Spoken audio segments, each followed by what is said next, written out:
Hello every one. ഇന്ന് നമുക്ക് nursing റിസർച്ചിൽ ചില ഇമ്പോർട്ടൻ്റ് ആയിട്ടുള്ള ടെർമിനോളജീസ് നോക്കാം. ആദ്യം തന്നെ പല തരത്തിലുള്ള വേരിയബിൾസ്, ഇത് എപ്പോഴും ചോദിക്കുന്ന ചോദ്യമാണ് പരീക്ഷയ്ക്ക്. നമ്മൾ ഡിപ്പെൻഡൻറ്റ് വേരിയബിൾ, ഇൻഡിപെൻഡൻറ്റ് വേരിയബിൾ സാധാരണയായിട്ട് ചോദിച്ചു വരുന്നതാണ്. ആദ്യമായിട്ട് ഇൻഡിപെൻഡൻറ്റ് വേരിയബിൾ എന്താണെന്ന് നോക്കാം. ഇൻഡിപെൻഡൻറ്റ് വേരിയബിൾ എന്ന് പറയുമ്പോൾ അതിന് കോസേറ്റീവ് വേരിയബിൾ എന്നും കൂടെ നമുക്ക് പറയാം. The presumed cause or the intervention that we do. അപ്പൊ എളുപ്പത്തിൽ നമുക്ക് ഓർക്കാൻ കഴിയുന്ന എന്താണ്? ഐ. ഇൻഡിപെൻഡന്റ് വേരിയബിൾ ഐ ഉണ്ട്, ഇന്റർവെൻഷനിലും ഐ ഉണ്ട്. ഓക്കെ, സോ ഐ രണ്ടിലും ഉണ്ട്. ഇപ്പൊ ഇൻഡിപെൻഡന്റ് വേരിയബിൾ ആണ് ഇന്റർവെൻഷൻ എന്ന് നമ്മൾ പറയുന്നത്. ഫോർ എക്സാമ്പിൾ, ഒരു പുതിയ ഡ്രഗ് ട്രയൽ നടത്തുന്നു നമ്മൾ ഹൈപ്പർ ടെൻഷന് വേണ്ടിയിട്ട്. അപ്പൊ ആ ഡ്രഗിനെയാണ് നമ്മൾ ഇൻഡിപെൻഡന്റ് വേരിയബിൾ എന്ന് പറയുന്നത്. ഡിപ്പെൻഡന്റ് വേരിയബിൾ എന്ന് പറയുന്നത് ഇഫക്റ്റ് ആണ്. ഈ കോസ് കൊണ്ട് വരുന്ന ഇഫക്റ്റ് ആണ്, അല്ലെങ്കിൽ ഈ ഇന്റർവെൻഷൻ കൊണ്ട് വരുന്ന ഒരു ഔട്ട്കമ്മിനെയാണ് നമ്മൾ ഡിപ്പെൻഡന്റ് വേരിയബിൾ എന്ന് പറയുന്നത്. So the outcome measured to see the effect of an intervention is called as dependent variable. അപ്പൊ എക്സാമ്പിൾ എന്താണ്? ഒരു ഡ്രഗിന് ബ്ലഡ് പ്രഷറിലുള്ള ഇഫക്റ്റ് നമ്മൾ ചെക്ക് ചെയ്യുവാണെങ്കിൽ ഡ്രഗ് ആണ് ഇൻഡിപെൻഡന്റ് വേരിയബിൾ, ബ്ലഡ് പ്രഷർ ആണ് ഡിപ്പെൻഡന്റ് വേരിയബിൾ. ഓക്കെ, പിന്നെ എക്സ്ട്രേനിയസ് വേരിയബിൾ എന്ന് പറഞ്ഞാൽ ഈ ഡിപ്പെൻഡന്റ് വേരിയബിളിനെ ഇൻഡിപെൻഡന്റ് വേരിയബിളിനെ അഫക്റ്റ് ചെയ്യുന്ന മറ്റ് ചില ഫാക്ടേഴ്സ് ഉണ്ട്. ലൈക്ക് ഫോർ എക്സാമ്പിൾ പേഷ്യൻറ്റിൻ്റെ ഡയറ്ററി പാറ്റേൺ അല്ലെങ്കിൽ എക്സസൈസ് പാറ്റേൺ, ഇതൊക്കെയും ബ്ലഡ് പ്രഷറിനെ അഫക്റ്റ് ചെയ്യാൻ സാധ്യതയുള്ളതാണ്. അപ്പം അതിനെയാണ് നമ്മൾ എക്സ്ട്രേനിയസ് വേരിയബിൾ എന്ന് പറയുന്നത്. അടുത്തെന്താണ്? Continuous variable. കണ്ടിന്യൂസ് വേരിയബിൾ ഇതൊക്കെ ഈ പറഞ്ഞിരിക്കുന്ന കണ്ടിന്യൂസ്, ഡിസ്ക്രീറ്റ്, ഈ വേരിയബിൾസ് ഒക്കെ നമ്മൾ സ്റ്റാറ്റിസ്റ്റിക്കൽ ടേംസിലാണ് ഡിസ്ക്രൈബ് ചെയ്യുന്നത് കൂടുതലും. ഫോർ എക്സാമ്പിൾ, കണ്ടിന്യൂസ് വേരിയബിൾ എന്ന് പറഞ്ഞു കഴിഞ്ഞാൽ ഒരു ഇൻഫിനിറ്റ് വാല്യൂ ഉള്ള വേരിയബിളിനെയാണ്. എന്ന് പറഞ്ഞാൽ നമുക്ക് അവിടെ ഒരു ഫുൾ സ്റ്റോപ്പ് ഇട്ട് നിർത്താൻ പറ്റില്ല, അതിങ്ങനെ കണ്ടിന്യൂസ് ആയിട്ട് പൊയ്ക്കൊണ്ടിരിക്കുന്ന വാല്യൂസ് ആണ് അതിനുള്ളത്. ഫോർ എക്സാമ്പിൾ, നമ്മൾ വെയിറ്റ് പറയുവാണെങ്കിൽ നമുക്ക് 54.5 എന്ന് നമുക്ക് പറയാൻ പറ്റും അല്ലെ. അത് കണ്ടിന്യൂസ് ആയിട്ട് പോകുന്ന ഒരു കാര്യമാണ്. അപ്പൊ അങ്ങനെ values which are measurable in infinite terms അല്ലെങ്കിൽ ഇൻഫിനിറ്റ് വാല്യൂസ് ഉള്ള വേരിയബിളിനെയാണ് കണ്ടിന്യൂസ് വേരിയബിൾ എന്ന് പറയുന്നത്. ഇനി ഡിസ്ക്രീറ്റ് വേരിയബിൾ എന്ന് പറഞ്ഞാൽ എന്താണ്? ഡിസ്ക്രീറ്റ് എന്ന് പറഞ്ഞാൽ നമുക്ക് ഹോൾ നമ്പേഴ്സിൽ മെഷർ ചെയ്യാൻ പറ്റുന്നതാണ്. For example, number of children എന്ന് പറയാം, 2, 3 അങ്ങനെ പറയാം. അല്ലെങ്കിൽ നമ്പർ ഓഫ് ഹോസ്പിറ്റൽ വിസിറ്റ് 2 പ്രാവശ്യം അല്ലെങ്കിൽ 5 പ്രാവശ്യം അങ്ങനെ പറയാം. അതിനെയാണ് ഡിസ്ക്രീറ്റ് വേരിയബിൾ എന്ന് പറയുന്നത്. അവിടെ ഫ്രാക്ഷൻസോ അല്ലെങ്കിൽ ഡെസിമൽസോ ഒന്നും ഇല്ല. Categorical variable. അടുത്തത് കാറ്റഗോറിക്കൽ വേരിയബിൾ എന്ന് പറയുമ്പോൾ അതിന് നമ്മൾ ടേംസ് ആയിട്ടാണ് പറയുന്നത്, അല്ലെങ്കിൽ വേർഡ്സിലാണ് ഡിസ്ക്രൈബ് ചെയ്യുന്നത്. They can be made as groups or you can give labels to it. Like for example, gender. Gender എന്ന് പറഞ്ഞാൽ മെയിൽ ഫീമെയിൽ എന്നാ പറയുന്നത് അല്ലേ.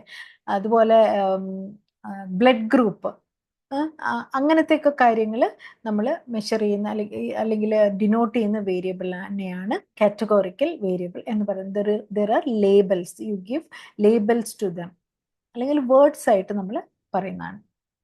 ഇനി കൺഫൗണ്ടിങ് വേരിയബിൾ. കൺഫൗണ്ടിങ് വേരിയബിൾ എന്ന് പറഞ്ഞാൽ എന്താണ്? This is a variable which distorts the independent and the dependent വേരിയബിളും അവർ തമ്മിലുള്ള റിലേഷൻഷിപ്പിനെ ഡിസ്റ്റോർട്ട് ചെയ്യുന്ന തരത്തിലുള്ള വേരിയബിൾസ് ആണ് കൺഫൗണ്ടിങ് വേരിയബിൾസ് എന്ന് പറയുന്നത്. ഇനി കൺട്രോൾ വേരിയബിൾ. കൺട്രോൾ വേരിയബിൾ എന്ന് പറയുമ്പോൾ നമ്മളൊരു സ്റ്റഡിയിൽ ചില ഫാക്ടേഴ്സ് നമ്മൾ കൺട്രോൾ ചെയ്ത് വെക്കും, ബയസ് അവോയ്ഡ് ചെയ്യാനായിട്ട്. അത് like for example age, gender, ഇതൊക്കെ സെക്സ്, ഇതൊക്കെ കൺട്രോൾ ചെയ്ത് വെക്കും. അപ്പോൾ എക്സ്പെരിമെന്റൽ ഗ്രൂപ്പിലും കൺട്രോൾ ഗ്രൂപ്പിലും നമ്മൾ കഴിയുന്നതും റാൻഡമൈസ് ചെയ്ത് എടുക്കുമ്പോൾ കഴിയുന്നതും equal number of males and females രണ്ട് ഗ്രൂപ്പിലും ഉണ്ടാവാനായിട്ട് നമ്മൾ ശ്രദ്ധിക്കും. അല്ലെങ്കിൽ ഒരു ഗ്രൂപ്പിൽ കൂടുതൽ മെയിൽസും ഇന്നൊരു ഗ്രൂപ്പിൽ കുറവ് ഫീമെയിൽസും ആയി പോയി കഴിഞ്ഞാൽ നമുക്ക് ആ കമ്പാരിസൺ കറക്റ്റായിട്ട് വരില്ല. അപ്പോൾ ഇതിനെ നമ്മൾ ഈ വേരിയബിളിനെ നമ്മൾ കൺട്രോൾ ചെയ്ത് വെക്കും. So that is called as control variable. So we try to keep them constant or almost similar to avoid any bias. അടുത്ത ഇന്റർവീനിങ് വേരിയബിൾ. ഇന്റർവീനിങ് വേരിയബിളും എന്ന് പറയുന്നതും നമുക്ക് ഈ ഹിഡൻ ആയിട്ടുള്ള ചില വേരിയബിൾസ് ആണ് which will affect our dependent variable. For example, റിക്കവറിനെ അഫക്റ്റ് ചെയ്യുന്ന ഒരു ഫാക്ടറാണ് സ്ട്രെസ്. അപ്പോൾ ഒരു പോസ്റ്റ് ഓപ്പറേറ്റീവ് റിക്കവറി നമ്മളെ പഠിക്കുന്നു. അപ്പം അതിനകത്ത് നമുക്കറിയാൻ പറ്റാത്ത ചില ഹിഡൻ ആയിട്ടുള്ള ഫാക്ടേഴ്സ് പ്ലേ ചെയ്യും. Like for example patients stress levels, അത് നമുക്ക് മെഷർ ചെയ്യാനൊന്നും നമ്മൾ ചിലപ്പോൾ അത് we tend to overlook, or this may not be part of our study also. So that is called as an intervening variable, which is hidden and which will affect the dependent variable, or which will affect the outcome. Okay. So independent variable എന്ന് പറയുന്നത് variable that is changed, dependent variable എന്ന് പറയുന്നത് that is measured, confounding variable is something that distorts the results.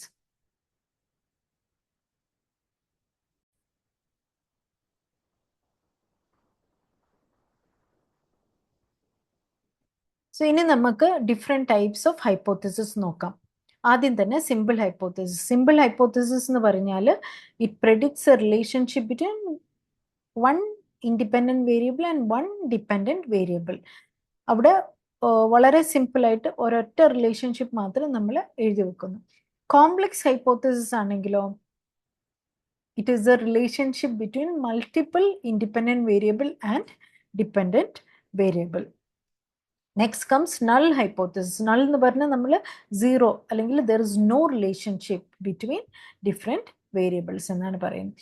അതിന് alternative ആയിട്ട് നമ്മൾ എഴുതി വെക്കുന്ന hypothesis ആണ് alternate hypothesis. So that contradicts the null hypothesis, and it tells that there is a specific relationship between dependent and independent variable. ഇനി അടുത്തത് directional hypothesis. എന്താണ് direction hypothesis? പേരിൽ തന്നെ ഉണ്ട്.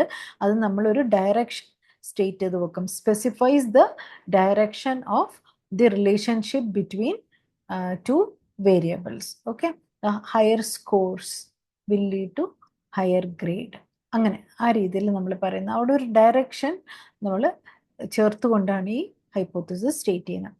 നോൺ ഡയറക്ഷണൽ ഹൈപ്പോത്തസിസ് ആണെങ്കിലോ അവിടെ ഒരു റിലേഷൻഷിപ്പ് നമ്മൾ അതിൻ്റെ ഒരു ഡയറക്ഷൻ പറയുന്നില്ല. So we just say that A relationship exist, we don't specify the direction of it. For example, there is A relationship between smoking and lung cancer, അങ്ങനെ പറയുന്ന. അപ്പോൾ അത് ഒരു റിലേഷൻഷിപ്പ് ഉണ്ടെന്ന് മാത്രമേ ഉള്ളൂ, അല്ലാതെ സ്മോക്കിംഗ് കോസസ് ലങ് ക്യാൻസർ എന്ന് നമുക്ക് അവിടെ പറയാൻ പറ്റില്ല. സോ നോൺ ഡയറക്ഷണൽ എന്ന് പറയുമ്പോൾ അങ്ങനെയാണ്. Smoking, there is A relationship between smoking and lung cancer. Now coming to some other terminologies related to statistics. ഇത് പല ക്വസ്റ്റ്യൻസിലും ചോദിച്ചു കണ്ടിട്ടുണ്ട് ക്വസ്റ്റ്യൻ പേപ്പേഴ്സിൽ, അതുകൊണ്ടാണ് ഇവിടെ ഉൾപ്പെടുത്തിയിരിക്കുന്നത്. Ods ratio. ഓഡ്സ് റേഷ്യോ എന്താണ്? നമ്മളിത് യൂഷ്വലി കേസ് കൺട്രോൾ സ്റ്റഡീസിലാണ് ഈ ഓഡ്സ് റേഷ്യോ പറയുന്നത്. അത് എക്സ്പോഷർ ഔട്ട്കം. ഇപ്പൊ കേസ് കൺട്രോൾ സ്റ്റഡിയിൽ നമ്മൾ എക്സ്പോഷർ ഔട്ട്കം എന്നാ പറയുക. അപ്പോൾ എക്സ്പോഷർ ഔട്ട്കം തമ്മിലുള്ള അസോസിയേഷന്റെ ഒരു സ്ട്രെങ്ത് കാണിക്കുന്നതാണ് ഓഡ്സ് റേഷ്യോ. ഇപ്പോൾ ഓഡ്സ് റേഷ്യോ മോർ ദാൻ 1 എന്ന് പറഞ്ഞാൽ ഹയർ റിസ്ക് ആണ്.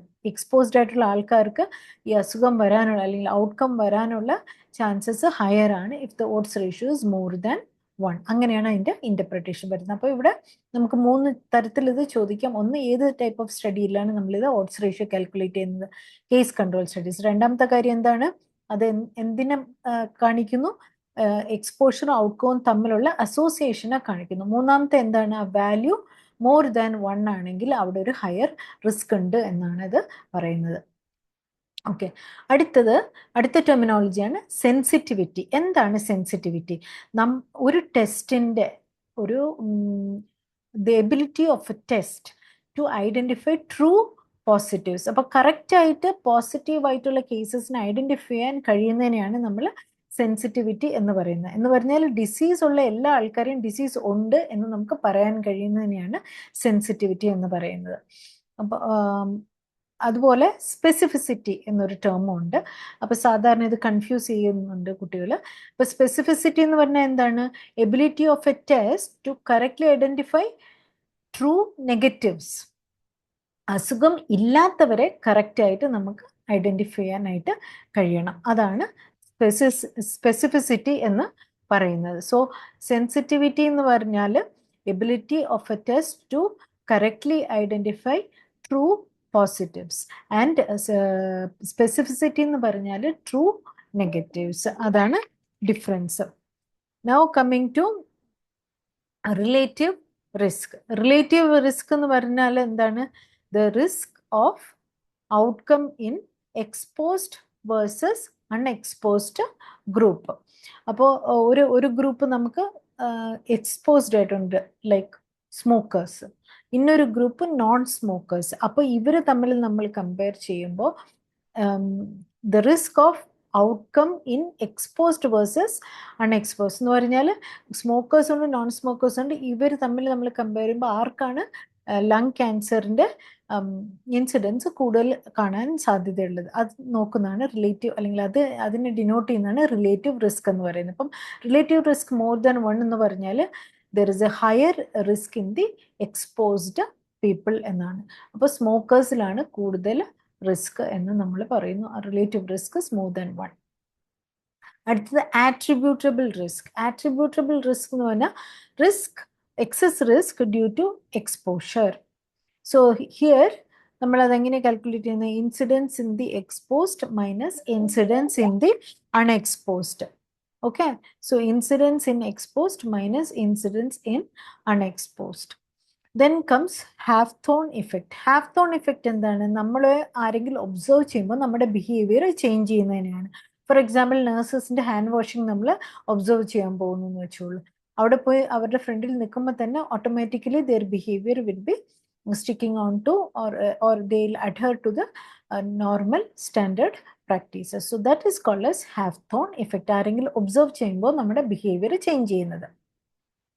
അതുപോലെ ഹേലോ ഇഫക്റ്റ്. എന്താണ് ഹേലോ ഇഫക്റ്റ്?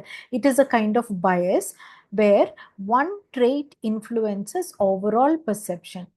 അപ്പോൾ നമ്മൾ ചിലപ്പോൾ വിചാരിക്കില്ല, കാണാൻ നല്ല ഭംഗിയുള്ള കുട്ടികൾ എല്ലാം നന്നായിട്ട് എഴുതിയിട്ടുണ്ട്, അസൈൻമെൻറ്റ് നന്നായിട്ട് എഴുതിയിട്ടുണ്ട്, അതുകൊണ്ട് കൂടുതൽ മാർക്ക് കൊടുക്കുക. അല്ലെങ്കിൽ നല്ല കുറച്ച് ഫൈനാൻഷ്യലി അല്ലെങ്കിൽ എക്കണോമിക്കലി മുന്നോട്ട് നിൽക്കുന്ന ആൾക്കാർ, we think that they are doing all healthy practices. അങ്ങനത്തെ ഒരു ബയസിനെയാണ് നമ്മൾ ഹേലോ ഇഫക്റ്റ് എന്ന് വിളിക്കുന്നത്. സോ കുറച്ചൊന്ന് ഇമ്പോർട്ടൻ്റ് ആയിട്ട് നമ്മൾ ഓർത്തിരിക്കാനുള്ള സെൻസിറ്റിവിറ്റി എന്താണ്? ട്രൂ പോസിറ്റീവ്സിന് ആണ്, ട്രൂ പോസിറ്റീവ് റേറ്റിനെയാണ് നമ്മൾ സെൻസിറ്റിവിറ്റി എന്ന് പറയുന്നത്. സ്പെസിഫിസിറ്റി എന്ന് പറയുന്നത് എന്താണ്? True negative. കറക്റ്റായിട്ട് അസുഖം ഇല്ലാത്തവരെ കണ്ടുപിടിക്കുന്നതാണ് സ്പെസിഫിസിറ്റി. ദെൻ ഓഡ്സ് റേഷ്യോയും റിലേറ്റീവ് റിസ്ക്കും ഒക്കെ മോർ ദാൻ 1 ആണെങ്കിൽ അത് ഇൻക്രീസ്ഡ് റിസ്കിനെയാണ് അത് കാണിക്കുന്നത്. പിന്നെ ഹാവ്തോൺ ഇഫക്റ്റ് എന്താണ്? ഇപ്പോൾ പറഞ്ഞല്ലോ, നമ്മൾ ഒബ്സർവ് ചെയ്യുമ്പോൾ നമ്മുടെ സ്വഭാവം മാറുന്നതിനാണ്. ഹേലോ ഇഫക്റ്റ് എന്ന് പറഞ്ഞാൽ എന്താ? നമ്മുടെ bias related to certain specific traits and characteristics. So thank you very much.